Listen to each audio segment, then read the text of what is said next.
When I was sitting at lunch with some friends on our school break, and we were talking, and my aunt called me and she said, "Malia, I need you to come to Lubbock as soon as you can. We just found out that Avery has a brain tumor."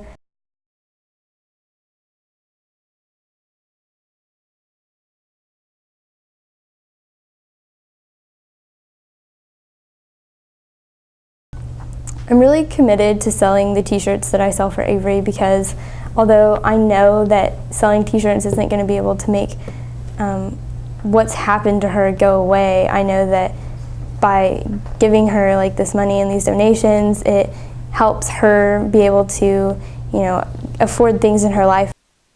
Selling these t-shirts is not just a goal for Avery, but cancer is a big problem in our world today, and so many people and so many lives are affected by it.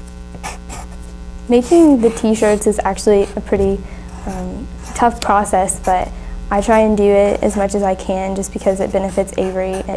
Compared to what I get out of it, the time is not important. I keep in touch with Avery almost every day. Hey Avery, how are you doing today? Oh really? Yeah, those TPN bags kind of suck. It's gonna be good when you can eat actual food again, huh?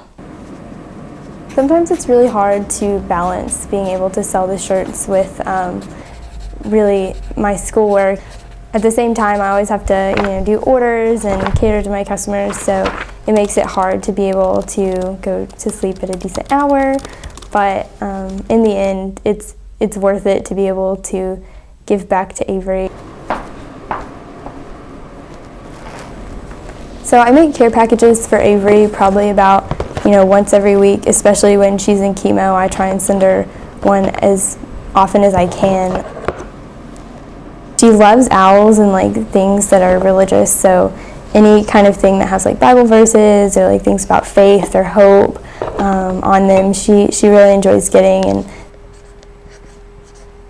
it all just really shows her that there's so many people there to support her, and that her fight is not just her fight, that we're all right beside her. When Avery, was growing up, she was always with me, and we got really close.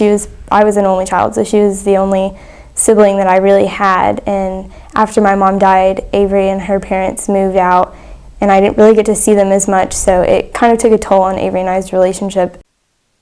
After Avery was diagnosed, I kind of realized that, health isn't something that people should take for granted, and we're really lucky to be healthy, but for those that aren't, we should, really support them in their fight.